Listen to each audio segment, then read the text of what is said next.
ভাইরা কান খুলে শুনে রাখুন, ও সোনার মালিকেরা, ও পর্দার সীমাপুরেরা, কিন্তু যারা সবাইকে দাম দেয়, বেহুদা সবাইকে নষ্ট হইতে দেয় না, ঈমান আনিয়া কাজ করতে থাকে এবং অন্যদেরকে উল্লেখ করার পরামর্শ নাই, তারা ধ্বংস হবে না, তারা ধ্বংস হবে না, বরঞ্চ তারাই বেহেশতবাসী হবে। বলে সুবহানাল্লাহ। মানুষ দুনিয়ার জমিনের মধ্যে আসার পর তার দুনিয়ার ও আখিরাতের বহু কর্তব্য এসে পড়ে। এই সকল কর্তব্য পালন করার জন্যই আল্লাহ পাক মানুষকে দুনিয়ার জমিনের মধ্যে পাঠিয়েছেন। আমার বন্ধুগণ, আমার ভাইরা, এই জন্য জীবনের প্রতিটি মুহূর্ত তাকে না রেখে বহু করে বাকি রেখে দুনিয়া হইতে বিদায় নিতে হয়। সেই জন্য জীবনের প্রতিটি মুহূর্ত সময় নষ্ট না করে প্রতিটি মুহূর্ত কাটিয়ে রাখিয়ে দেওয়া সবার প্রধান কর্তব্য। অনেকেই মনে করে বহু সময় হাতে আছে, এই কাজটা পরে করে দেব, এই ধারণা ভুল। পরে আর হয় না, পরে আর হয় না। আল্লাহ তাআলার সর্বশ্রেষ্ঠ দান হয়েছে সময়।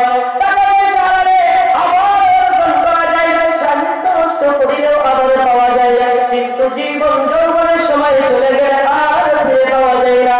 তাই ফার্সি কবি বলেন, জওয়ানি বুল খুদি আদমি চুকুদি বুল খালবু বুল খুরামি, অর্থাৎ জীবন যৌবনের সৌন্দর্য, যৌবন চলিয়া গেলে জীবনের সৌন্দর্য চলিয়া যায়। অমাবস্যা পূর্ণিমা এসে যায় বারবার, অমাবস্যা পূর্ণিমা এসে যায় বারবার, যৌবন চলিয়া গেলে ফিরে আসে না। তাই যৌবনে আল্লাহর ইবাদতে লাগিয়ে যাও, জীবনের সময় নষ্ট করিও না। আল্লাহ কুরআনুল কারীমের মধ্যে জানিয়ে দিলেন, ইন্নাল মুবাযযিরিনা কানু ইখওয়ানাশ শায়াতিন। বেহুদা কোস্তের শয়তানের ভাই, বেহুদা টাকা নষ্টকারী, বেহুদা সময় নষ্টকারী শয়তানের ভাই, তাদেরকে শয়তানের সাথে একত্রিত করে জাহান্নামে নিক্ষেপ করা হবে। বলেন নাউজুবিল্লাহ। আর রাসূলের সাথে বলুন নাউজুবিল্লাহ। অনেক সময় নষ্ট করা তার উচিত নয়। অনেকেই লুতুপুরে সময় নষ্ট করে, ডাকাতের সময় নষ্ট করে, কেরাত খেলে সময় নষ্ট করে, মোবাইল দেখে সময় নষ্ট করে, ফ্রি ফায়ার গেমস খেলে সময় নষ্ট করে, পাবজি খেলে সময় নষ্ট করে। ও যুবক ভাইয়েরা, কান খুলে শুনে রাখো, এইগুলো হিসাব করে আল্লাহর কাছে টাকা পয়সার সেও সবার মূল্য কিন্তু অনেক বেশি। কথা বলা ঠিক কিনা নাই? আমার বন্ধুগণ, আমার ভাইরা, অনেকেই বেহুদা পানি ফেলে দেয়, বেহুদা ভাত পানি ফেলে দেয়, বেহুদা গাছের চারাটা জ্বালিয়ে রাখে। এইগুলো হিসাব দিতে হবে আল্লাহর কাছে। টাকা পয়সার চেয়েও সময়ের মূল্য অনেক বেশি। সামান্য 500 টাকা হারিয়ে গেলে আমরা কত আফসোস করি, করি কিনা না? সামান্য 500 টাকা হারিয়ে গেলে আমরা কত আফসোস করি, কিন্তু আমরা এমন আনন্দ যে এত মূল্যবান সময় নষ্ট করেও আমাদের মনে কোনো অনুশোচনা আসে না। তাই এই সময়গুলো কাজে লাগিয়ে দেওয়ার জন্য সবাই সতর্ক দৃষ্টি রাখা একান্ত প্রয়োজন। জীবনের সব ব্যবহার করে কত সাধারণ মানুষ জগতে প্রতিষ্ঠা লাভ করেছে, আর তার সময় নষ্ট করে কত সাধারণ লোক জীবনে প্রতিষ্ঠা লাভ করেছে তাদের সেখানে।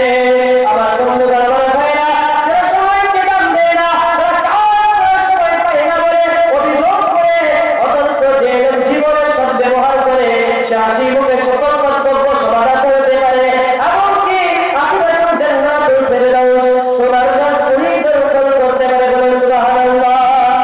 আমার বন্ধুগণ, আমার ভাইরা, সেই জন্য শেখ সাহেব রাহমাতুল্লাহ আলাইহি বলেন, কালের উপর ভরসা না করো কখনো, কালের উপর ভরসা না করো কখনো, হঠাৎ আসিবে কাল তোমার সুমনো।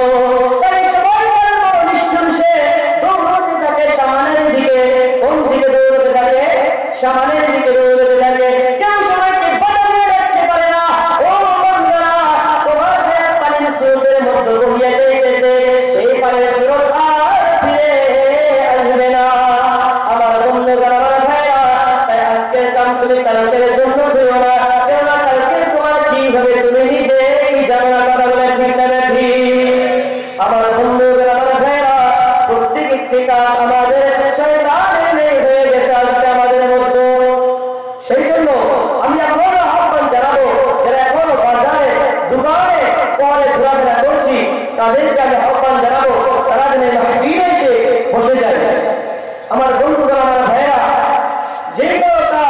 শয়তান করে, যেইগুলো কাম শয়তানে করে, যেইগুলো খাদ্য শয়তানে খায়, সেইগুলো আমাদের খাওয়া যাবে? আওয়াজ করে করা যাবে? করা যাবে না। হাদিসের মধ্যে এসেছে আন আবি উমামা রাদিয়াল্লাহু তাআলা عن النبي صلى الله عليه وسلم أنه قال إن إبليس لما أنزل إلى الأرض وجعلني رجيما فاجعلني بيتا قال الحمام قال فاجعلني ما رجلا قال المزامير قال اجعلني قال فاجعلني مجلسا قال الأسواق ومجامع الطرق قال اجعلني طعاما قال ما لا يذكر اسم الله عليه قال اجعلني شرابا قال كل مسكر قال اجعلني مؤذنا قال المزامير قال اجعلني قرآنا قال الشعر قال اجعلني كتابا قال الرسم قال اجعلني حديثا قال الكذب قال اجعلني مصائدا قال النساء আমার বন্ধুরা ভাইরা হযরত আবু উমামা রাদিয়াল্লাহু আনহু থেকে বর্ণিত আল্লাহ নবী সাল্লাল্লাহু আলাইহি ওয়াসাল্লাম বলেন, যখন শয়তান ইবলিসকে এই পৃথিবীর জমিনের মধ্যে অবতরণ করলেন, তখন শয়তান আল্লাহর কাছে বলতেছে, ইয়া রাব্বি আনজালতানি ইলা আল-আরদি ওয়া জাআলতানি রাজিমা ক্বালা ফাজআলনি মুআযযানান ক্বালা ফাজআলনি। যখন আমার বন্ধুরা ভাইরা শয়তান ইবলিস কে দুনিয়ার জমিনের মধ্যে অবতরণ করলেন, তখন শয়তান আল্লাহর কাছে বলতেছে, হে আমার পরওয়ারদিগার, আপনি আমাকে পৃথিবীর জমিনের মধ্যে অবতরণ করলেন এবং কি আপনার রহমত থেকে বঞ্চিত করলেন, তাহলে আমাকে থাকার ঘর দেন, আমি কোথায় থাকবো? আল্লাহ বলতেছেন, ক্বালাল হাম্মাম, তোমার থাকার ঘর হয়েছে বাথরুম, তোমার থাকার ঘর হয়েছে পেশাব পায়খানার যেইগুলো রুম রয়েছে সেইগুলো হয়েছে তোমার থাকার ঘর। তাহলে আমাদের এই শয়তানের ঘরে প্রবেশ করার জন্য আমরা যখন প্রবেশ করবো, তাহলে আমাদের সতর্কতার দরকার আছে না নাই? আমার মধ্যে আছে না নাই? আমার বন্ধুরা, আমার ভাইয়া, যখন আমরা এই শয়তানের ঘরে প্রবেশ করবো, তখন আমরা প্রথমে বাম পাও দিয়ে প্রবেশ করবো আর এই দোয়াটি পাঠ করবো, আল্লাহুম্মা ইন্নী আউযু বিকা মিনাল খুবুসি ওয়াল খাবাইস। এই দোয়াটা পাঠ করে আমরা সকলে টয়লেটে প্রবেশ করবো ইনশাআল্লাহ। জোরে জোরে বলুন না ইনশাআল্লাহ। শয়তান আল্লাহর কাছে আরো বলতেছেন, ক্বালা ফাজআলনি মাজলিসান, হে আমি কোথায় বসবো? আমার বসার জায়গা দে। আল্লাহ বলতেছেন, ক্বালা আল-আসওয়াক ওয়া মাজামিআ আত-তুরুক, তোমার বসার জায়গা হয়েছে বাজার। কোথায়? বাজার। তোমার বসার জায়গা হয়েছে যেখানে 2-3-4টি রাস্তা মিলে একত্রিত করে যেখানে 3 আলি 4 আলি বলা হয়, সেইগুলো হচ্ছে শয়তানের বসার জায়গা। তাহলে শয়তান যেখানে বসে সেইখানে জায়গাগুলো আমাদের বসা যাবে? আমার কেমনি বসা যাবে? বসা যাবে না। কেননা সেগুলো শয়তানের জায়গা। আমরা কি শয়তান? আমার কেমনি শয়তান? শয়তান যদি না, তাহলে আমরা বাজারে আমাদের বসা যাবে না। কিন্তু জরুরতের জন্য আপনি যাবেন, জরুরত তাড়াতাড়ি পুরা করে আপনি বাজার থেকে চলে আসবেন। ইনশাআল্লাহ আজকে থেকে আমরা এই আমলটা সকলেই করবো ইনশাআল্লাহ। আর জোরে সাথে বলুন না ইনশাআল্লাহ। শয়তান আল্লাহর পরে আওয়াজ বলতেছে, ক্বালা ইজআলনি তুআমান, হে আল্লাহ আমি খাবো কি? আমাকে খাদ্য দে। আল্লাহ বলতেছেন, ক্বালা মা লা ইউযকারু ইসমুল্লাহি আলাইহি, তোমার খাদ্য হলো যেটা মানুষে বিসমিল্লাহ না করে যে খানাটা খাবে সেটাই হয়েছে তোমাদের খাবার। তাহলে বন্ধুরা, ভাইয়া,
যাবে না। আমার বন্ধুগণ, আমার ভাইরা, আল্লাহ তাআলা আমাদেরকে কবুল করে নেবেন, আমিন।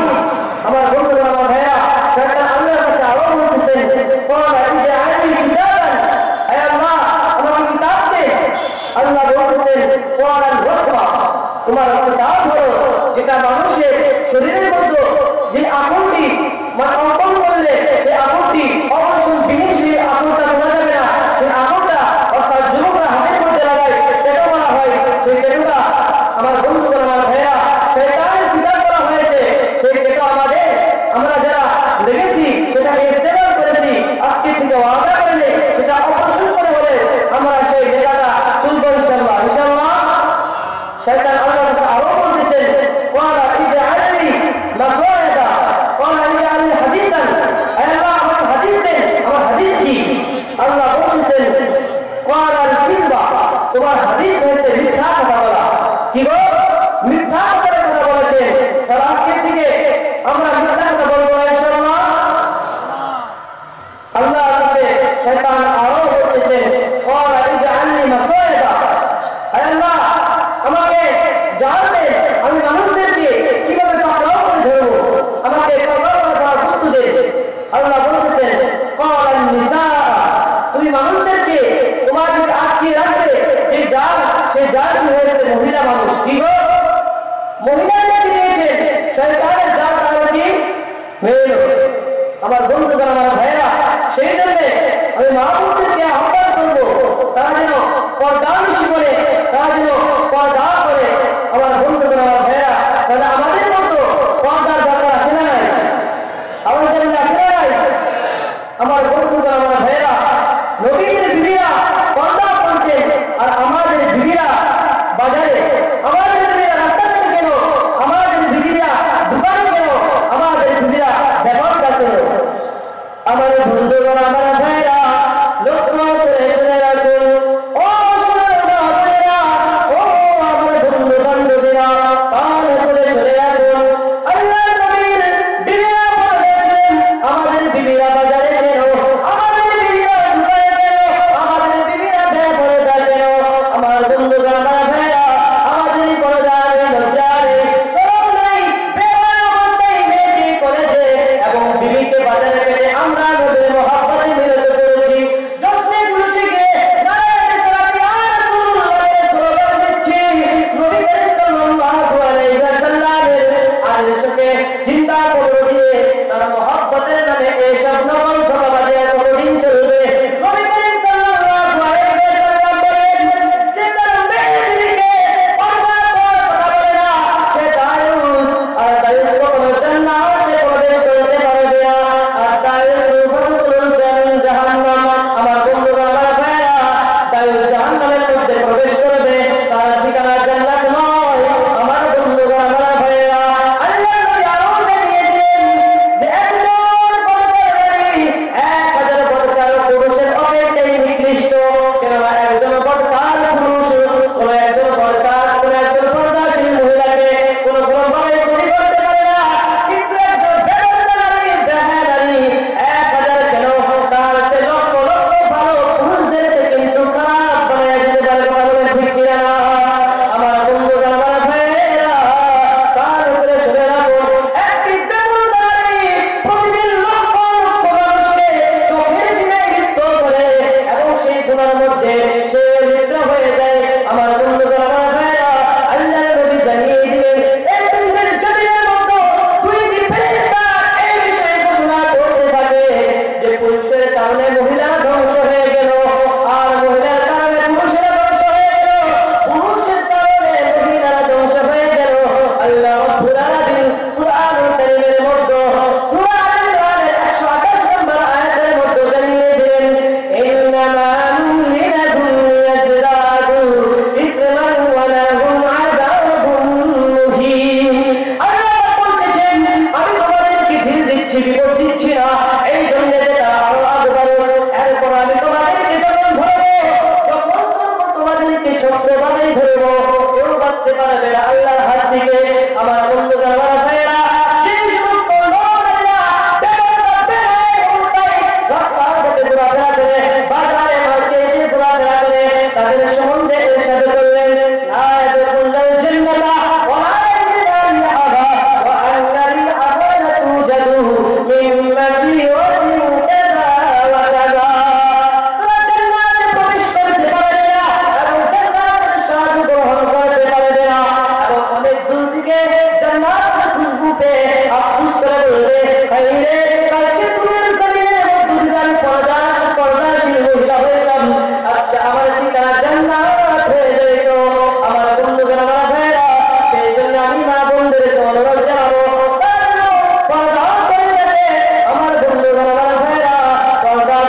আপনাদের সম্মুখে আমরা কোন সময় দান সম্বন্ধে বিস্তারিত আলোচনা করব। সকলে মনোযোগ সহকারে শুনবেন ইনশাআল্লাহ। আল্লাহ রাব্বুল আলামিন কুরআন কারীমের মধ্যে জানিয়ে দিলেন, ওয়া আনফিকু মিম্মা রাযাকনাকুম, তোমাদেরকে যে রিজিক আমি দিয়েছি তার থেকে তোমরা আমার কাছে খরচ করো। আল্লাহ নবী সাল্লাল্লাহু আলাইহি ওয়াসাল্লামের কাছে প্রশ্ন করলেন, রিকোয়েস্ট করলেন, কি খরচ করব? আল্লাহ পাক জানিয়ে দিলেন, আল্লাহ পাক কি জানিয়ে দিলেন? আল্লাহ পাক বলেন, হে নবী, আপনি আপনার যে সমস্ত মানুষ আপনার কাছে প্রশ্ন করেছেন কি খরচ করব, তাদেরকে আপনি জানিয়ে দিন, কুলিল আফু, পরিজনের অতিরিক্ত বস্তুটা তোমরা আল্লাহর রাস্তায় খরচ করো।